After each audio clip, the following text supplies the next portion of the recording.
Adapun negara-negara yang lainnya, mereka hanya menjadikan hukum Islam sebagai sumber dan bukan sebagai dasar, sebagai sumber hukum dan bukan sebagai dasar. Kemudian permasalahan yang terakhir di dalam masalah jahiliyah, sekali lagi apa yang kita sampaikan, yang disampaikan oleh Syekh Muhammad ibn Abdul Wahhab ini bukan ala sabilil istiqsa, bukan dalam rangka untuk menyebutkan seluruh masalah jahiliyah, tapi apa yang beliau dapatkan praktek-praktek jahiliyah di masa beliau. Wa illa permasalahan jahiliyah sesuatu yang tidak terbatas, sesuatu yang tidak terbatas. Permasalahan yang terakhir adalah karahatus tazawwuj bainal idain, membenci atau tidak menyukai menikah di antara dua hari raya. Dua hari raya itu apa? Idul Fitri sama Idul Adha. Ini jangan nikah bulan Syawal, Dzulqa'dah sama Dzulhijjah. Apes. Jadi bulan ini diyakini oleh orang-orang jahiliyah itu bulan yang nahas. Apa? Nahas. Naas, kalau orang kita bilang apa? Naas, bahasa Arabnya nahas. Sial. Mungkin itu juga kenapa dilarang nikah bulan Syawal, karena Syawal sama sial kayaknya mirip.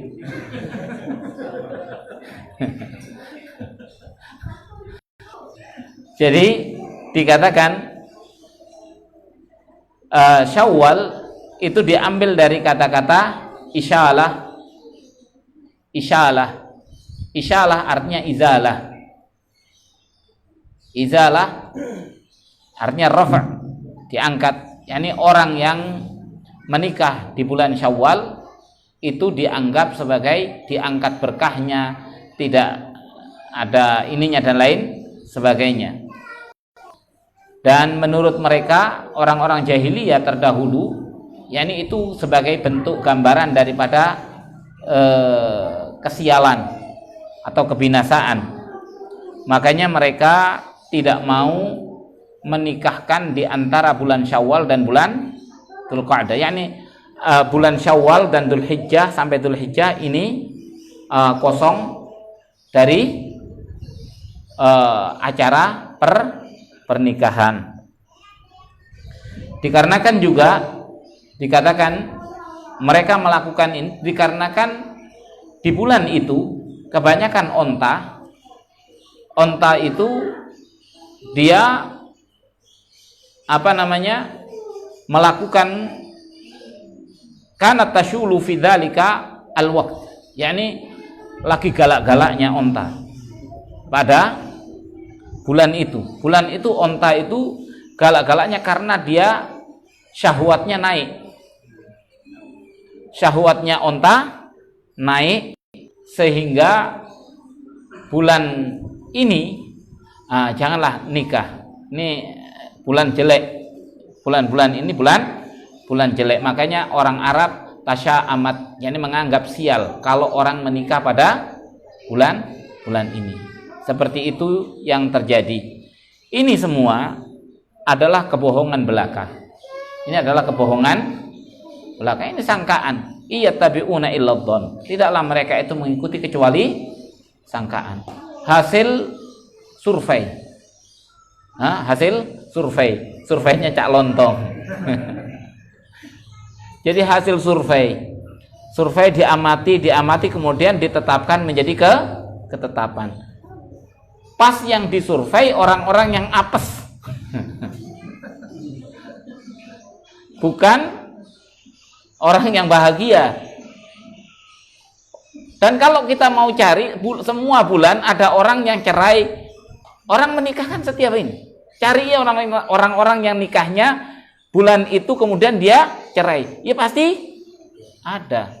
Tidak ditentukan orang cerai, orang tidak punya anak, orang yang ditentukan oleh karena dia menikah di bulan itu. Ini adalah omong kosong. Tidak ada sama sekali landasannya. Maka nasib sial, nasib buruk dikarenakan bulan ini tidak ada. Ini sama sekali tidak ada. Aisyah Ummul Mukminin radhiyallahu anha, beliau menceritakan untuk menentang anggapan yang beredar di kalangan orang Arab. Beliau mengatakan, tazawwajani Rasulullah sallallahu alaihi wasallam fi Syawal. Rasul itu menikahi aku di bulan Syawal. Wa bana bi fi Syawal. Menikah kan dah langsung digauli. Beberapa tahun kemudian baru digauli. Dan digaulinya pun ketika di bulan Syawal. Meyakinkan kembali. Kemudian beliau mengatakan, fa'ayyu nisa'i Rasulullah sallallahu alaihi wasallam kana ahdha indahu minni. Siapakah istrinya Rasul yang lebih ahdha, lebih banyak mendapatkan had, yakni lebih banyak diberkahi daripada diriku. Ini menunjukkan bahwasanya sial yang kalian anggap itu enggak ada artinya apa-apa. Maka dari itu Imam Nawawi mengatakan istihbabu tazawwuj wa tazawwuj wa dukhul fi Syawal. Imam Nawawi bilang apa? Disunnahkan untuk menikahkan dan menikah di bulan Syawal. Itu Imam Nawawi. Beliau mengatakan seperti itu. Tidaklah Aisyah radhiyallahu anha mengatakan hal ini kecuali untuk membantah anggapan yang ada pada orang-orang ahlul jahiliyah. Anggapan yang ada padanya orang-orang ahlul jahiliyah. Maka dari itu semua inilah petunjuknya Rasul sallallahu alaihi wasallam agar kita tidak mengkaitkan segala kejadian dengan waktu. Waktu itu milik Allah Subhanahu wa taala dan tidak ada seseorang itu menjadi sial, menjadi buruk dikarenakan sebab waktu. Tidak sama sekali. Maka ini adalah agar kita membangun rasa tawakal kita kepada Allah Subhanahu wa taala, agar kita dan di sini sekarang jahiliyah ini masih ada di masyarakat kita? Banyak, masih banyak. Seseorang di masyarakat kita yang paling takut bulan apa? Bulan Suro. Bulan Suro atau Muharram. Karena dianggap naas. Hari naas. Seperti itu. Maka inilah jahiliyah yang ada padanya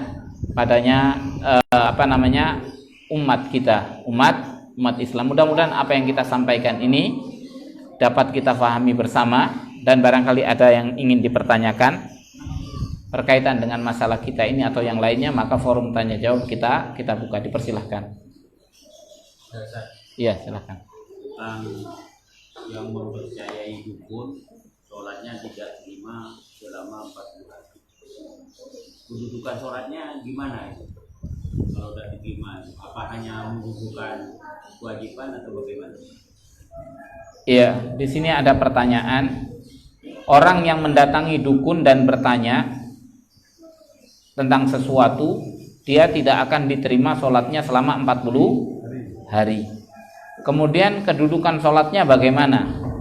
Apakah sholat itu tetap sah dan hanya menggugurkan kewajiban tapi tidak dapat pahala, atau bagaimana? Iya, jadi sholatnya tetap sah, menggugurkan kewajiban. Jangan kemudian dia tidak sholat, maka kalau tidak sholat nambahi lagi dosanya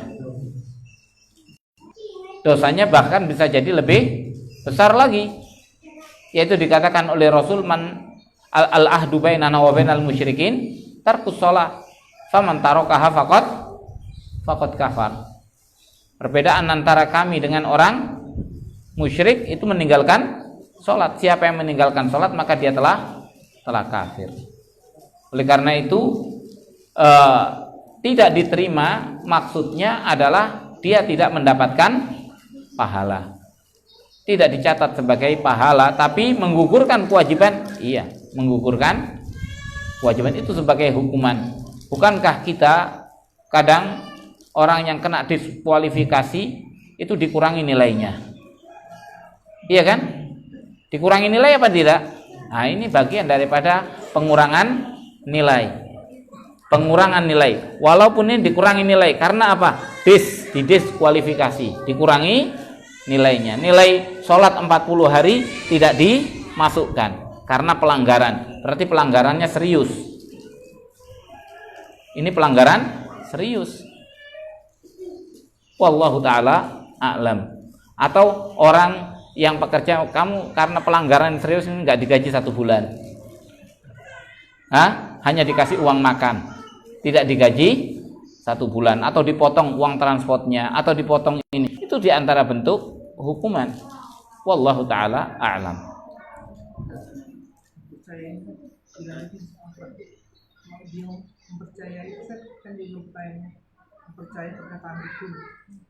Kalau dia mempercayai, maka telah disebutkan di dalam hadis yang satunya, faqad kafara bima unzila ala Muhammad, maka ia telah mengkafiri, kafir. Yani kalau dia percaya padahal kita diperintahkan untuk tidak percaya.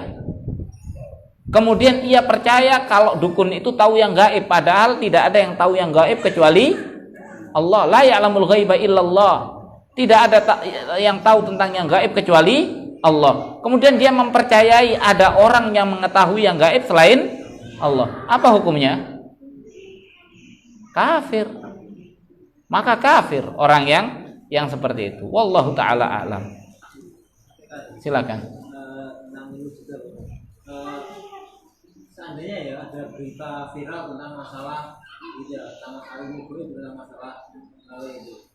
Jika kita mencari lewat media internet gitu, apakah itu masih dalam kategori mendatangi tentang perkebunan ini? Sama. Misalnya seorang melihat pada tadi kita sebutkan tentang zodiak. Ini sekarang ada dukun keren ini dan lain sebagainya. Dukunnya kemudian membuka ramalan berdasarkan zodiaknya. Kemudian dia ingin tahu. Maka upaya dia ingin tahu, jadi ingin tahu, walaupun nanti tidak mempercayai, itu sudah masuk. Kecuali kalau dia mendatangi dukun dalam rangka untuk membuktikan kedustaannya. Dia bertanya tapi untuk membuktikan kedustaannya. Maka itu lain lagi. Jadi bukan, tapi orang ini memang kemudian orang ini asalnya ingin mengetahui tentang dirinya, tapi kemudian tidak percaya. Tidak percayanya itu setelah nggak pas ini sama ini, seperti itu. Seandainya ini dia percaya seperti itu, maka itu dia ada sedikit nilai kepercayaan, tapi walaupun tidak total kepada dukun itu. Tapi kalau orang itu dari awal memang tidak percaya dan ingin membuktikan kedustaan daripada dukun, tidak apa-apa yang seperti itu. Termasuk di sini orang yang tadi buka lewat Google zodiaknya anak apa ini? Apa ramalannya? Tahun ini peruntungan anak apa ini? Sio kuda, sio ini semua dilihat. Maka ini termasuk perkara yang tidak boleh. Menyanyiakan waktu. Lebih-lebih lagi dia ingin tahu barangkali ada yang baik. Barangkali ada yang baik. Maka ini dekat-dekat kepada kekufuran. Huwa lil kufri aqrabu minal iman. Dia itu kepada kekafiran lebih dekat daripada kepada keimanan. Wallahu taala a'lam.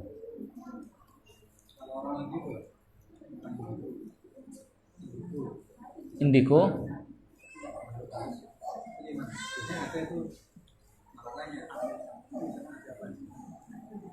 Tidak ada masalah. Itu berarti kalau dia memang indigo ya sudah. Terus yang jadi masalah apa? Bumbunya. Yang menjadi masalah adalah bumbunya. Masalah orang indigo, dia bisa, kalau melihat ini, mungkin wallahu ta'ala a'lam, dia mungkin ada bayangan, ada perlihatkan yang seperti itu. Mungkin saja yang seperti itu terjadi karena itu kehendak Allah Subhanahu wa ta'ala. Kehendak Allah Subhanahu wa ta'ala, atau syaitan menampakkan diri kepada dia. Karena dia disukai oleh syaitan, maka kalau memang dia disukai oleh syaitan, hendaknya dia berlindung diri kepada Allah Subhanahu wa ta'ala. Tapi yang jelas adalah melihat wujud aslinya jin itu tidak mungkin. Karena jin itu tidak bisa. Sekarang kita mengetahui Nabi Sulaiman melihat jin apa tidak? Melihat. Karena dikasih mukjizat oleh Allah dan bisa memerintahkan dan bisa segalanya. Seperti halnya beliau bisa menyiksa, iya kan? Yang membangkang, bisa memborgol, bisa ini, tunduk kepada Nabi Sulaiman. Oleh karena itu orang yang mempunyai keadaan seperti ini, ya sudah, biarkan saja. Tapi dia tetap harus mengikuti tuntunan dan ajaran Allah Subhanahu wa ta'ala.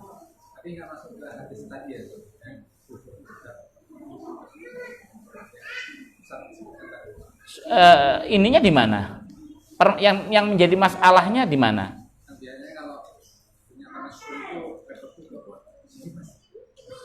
Bukan gaib. Itu bukan gaib. Gaib yang dimaksud di sini adalah sesuatu yang akan datang. Jadi kalau orang tahu misalnya diperlihatkan sesuatu, ya diperlihatkan sesuatu, tidak ada masalah. Iya kan?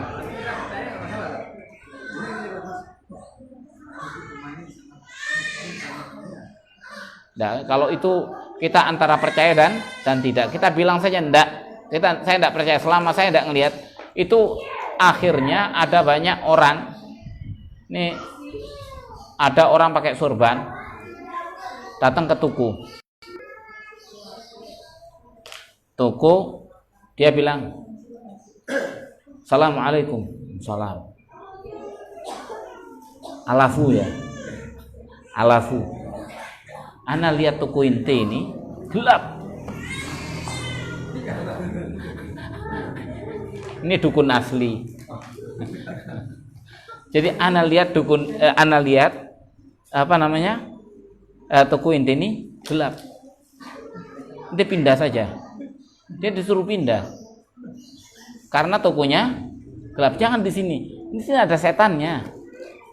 Di sini ada setannya. Nutupi.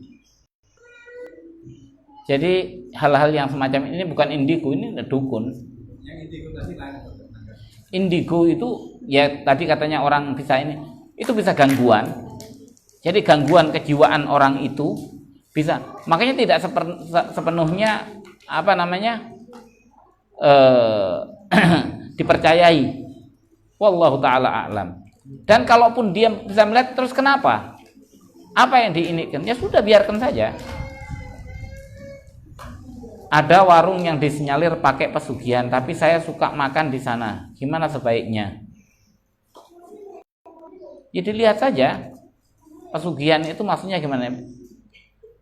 Jangan sampai nanti viral karena sesungguhnya isu saja. Pesugihan seperti halnya pakai daging tikus, ada kakinya, ternyata setelah ini tidak ada. Maka dari itu ya dilihat saja. Biasanya kalau orang pakai seperti itu, kebanyakan orang pakai, kalau kita mau jujur, banyak di antara orang ini semuanya pakai perdukunan. Yang buka warung-warung itu pakai perdukunan. Hanya penglaris, tidak ada kaitannya dengan masalah cara masaknya. Dia hanya bodoh saja, dia mempercayai dengan apa yang disebut engkik. Engkiknya di sana, yo nanti pasang ini di pojok sana, pojok sini, tabur ini, tabur ini. Dia melakukan seperti itu. Dan kadang-kadang itu persaingan itu dukunnya satu. Jadi orang itu datang ke dukun yang ngasih apa namanya? Ini saya kasih ini. Dukun itu kemudian ini yang ngasih penawarnya juga dukun ini. Jadi satu dukun didatangi oleh orang-orang yang berbeda mendatangi dukun yang sama. Jadi dan kadang itu memang ada karena pakai sihir, pakai pakai jin, memang bisa saja. Kasusnya adalah ini pengakuan dan disaksikan, baru masak nasi, dapat 5 menit, basi, nasinya basi, seperti itu. Dan teman kita si siapa yang bebek sakura Sugi cerita sama saya waktu pertama kali buka di Solo, setiap orang ketemu dia, Mas mana nggak pernah buka itu, padahal tiap hari buka. Saya lo nyari-nyari ini kemana ini sampai ini kok nggak buka-buka, padahal nggak pernah tutup. Dan ternyata memang itulah ya, ini namanya jin, iya kan? Mereka melakukan upaya yang seperti itu. Maka dari itu yang hal seperti ini jangan dilawan sihir dengan sihir. Pertama, lama ne alima a'taita wala mu'tiya lima mana'ta, iya kan? Tidak ada yang bisa melarang, menghalangi orang yang engkau beri rezeki, iya kan? Tidak ada yang bisa. Kalau Allah sudah mau ngasih rezeki, ya cuman kita yakini saja memang di sini Allah belum ngasih rezeki bagi kita. Di antara cobaannya adalah seperti ini. Kalau kita mau berusaha, ya kita berusaha di situ, kita ruqyah tempatnya. Hal ini kita tidak mempercayai sesungguhnya, tapi sebagian para dukun itu ketika rumah itu dibacakan atau tuku itu dibacakan surat Al-Baqarah, semuanya buyar. Katanya dukun itu, katanya dukunnya bilang, wih, tidak ada yang mampu, katanya. Nggak ada yang mampu, rumah ini sudah tidak ada yang mampu karena sudah dibacakan surat Al-Baqarah. Jadi waktu itu ada tuku ngerasa bahwasannya dia diganggu, kemudian bilang sama saya, anunya begini, kok ya yang mau meruqyah ini yang dimintai tolong bacakan saja surat Al-Baqarah, nanti pojok-pojokannya adzan, di pojok-pojokannya. Mudah-mudahan setan itu kan seringnya di pojokan, kalau dengar adzan kan dia lari. Sudah, akhirnya sudah dibacakan surat Al-Baqarah. Kemudian habis gitu selesai dah. Tapi rupanya yang punya toko ini masih tidak percaya, sempat mendatangkan dukun. Dukunnya langsung bilang, enggak ada yang bisa mampu, sudah enggak ada yang bisa mampu, katanya dukunnya itu, kok bisa begitu? Enggak bisa katanya, enggak mampu, terlalu kuat katanya. Dia baru dia yakin ketika dukunnya, jadi yakinnya itu dari dukun. yakinnya dari dukun. Jadi ketika dukunnya itu bilang enggak mampu, sudah enggak perlu, enggak ada yang mampu, saya saja enggak mampu nembus katanya. Saya saja enggak mampu nembus. Padahal dukun itu enggak tahu kalau dibacakan surat Al-Baqarah. Padahal dukun, karena mungkin ya setannya yang ngabarkan kepada dia, apalagi yang mau dicari. Jadi itu diantaranya. Wallahu ta'ala alam. Kalau dulu pernah ke dukun, apakah efeknya masih melekat sampai sekarang? Sudah tobat sih, tapi masih khawatir apakah jin masih nempel. Ya kalau takut ditempeli oleh jin, ya tetap baca Al-Quran, surat Al-Baqarah, ya kan, meruqyah diri dengan itu, maka mudah-mudahan Allah menjauhkan kita dari jin, dari dirasuki oleh jin. Wallahu ta'ala alam. Kita menghadapi jin nggak perlu terlalu orang kayak ya biasa saja lah. Jin di sini ada jin, kita kan nggak tahu, iya kan? Di mana-mana ada jin, ya sudah biarkan saja. Orang kadang melihat, jadi orang itu lebih takut melihat tanda daripada melihat kenyataan. Makanya orang itu lebih takut ancaman daripada faktanya. Orang mau dipenjara, takutnya dia mau. Ketika mau itu lebih takut. Ketika dipenjara asyik. Lah ada orang yang mencuri HP, dia bilang apa? Kenapa? Alasannya kenapa mencuri HP? Saya kangen suasana penjara. Di penjara saya lebih khusyuk ibadahnya. Saya lebih ini lebih itu. Jadi dia kepingin masuk penjara lagi. Ketika ini saya nggak bisa ini, sibuk dengan urusan keluarga, dimarahi sama istri, ini enakan penjara saja sudah. Makan di situ, ini makan gratis, kemudian bisa ngaji katanya dia. Saya jadi kangen suasana penjara, akhirnya nyuri HP, minta dimasukin ke penjara lagi. Kita cek dulu sampai sini. Cukup? Iya, silakan. Kadang itu kan ada orang pakai kejayaan atau kalau hujan itu kan meyakini kalau jin itu bisa memberikan kekuatan atau membunuh.